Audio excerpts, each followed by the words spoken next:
Hey guys, this is Fear. I'm going to be giving you a quick look at the changes to Warlocks in 5.4.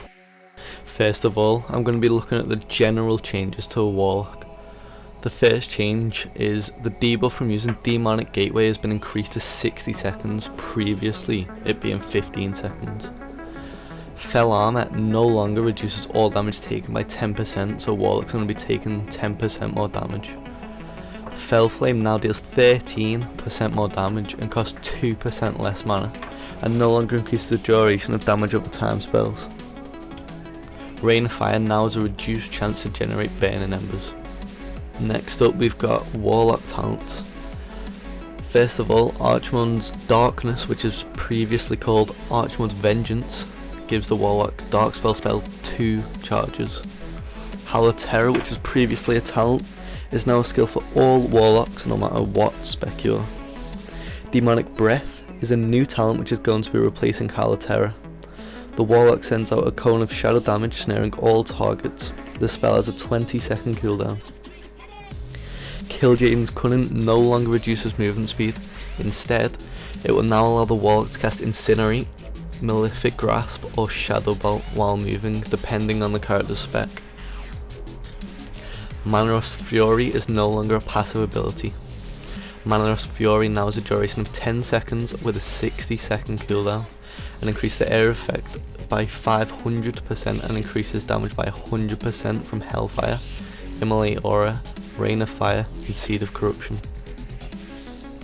Soul Leech can now also activate from Shadowburn and caps out at 15% of the Warlock and their pet's maximum health, previously 100%. Soul Link now transfers 20% of damage taken by the Warlock to their pet, and 3% of all damage taken by the Warlock will be returned as healing for the Warlock and their pet. This ability is always active while the Warlock's pet is active. So next up we have Glyphs. First of all, Glyph of Havoc. Havoc gains 3 additional charges, but the cooldown is increased by 35 seconds. Glyph of Dark Soul has been replaced by Glyph of Curse of the Elements. Glyph of Curse of the Elements causes Curse of the Elements to hit 2 additional nearby targets. Glyph of Everlasting Affliction and Glyph of Soul Swap will be redesigned. Glyph of Fear no longer causes Fear to have a cooldown. Glyph of Shadow Flame has been replaced with Glyph as Unending Resolve. Glyph of Unending Resolve reduces the damage reduction of Unending Resolve by 20%, but the cooldown is also reduced. Last of all, I'm going to be going through the changes to Affliction and Demonology, so if you are a Destruction Warlock you will not need to listen to this. First of all, I'm going to go through Affliction. Agony now deals 5% more damage. Drained Soul now deals 40% less damage. If other Patriotic Affliction damage effects are triggered by Drained Soul, they now deal 60% of their normal damage, previously being 100%. Haunt now deals 50% more damage, and increases damage done by all of the Warlock's other spells against the target by 45%.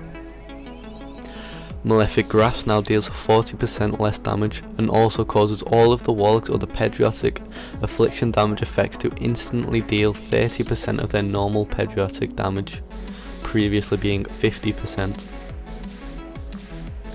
Nightfall now gives Corruption an increased chance to generate Soul Shard on the most recently applied Corruption. Soul Swap no longer does any damage, and now copies damage over time effects instead of just moving them without needing the Glyph. Copied effects now once again preserve their power and duration. Duration has been reduced to 6 seconds, down from 20. Unstable Affliction now deals 10% more damage. For Demonology, Dark Soul Knowledge now increases the effects of Mastery, Master Demonologist by additional 30%.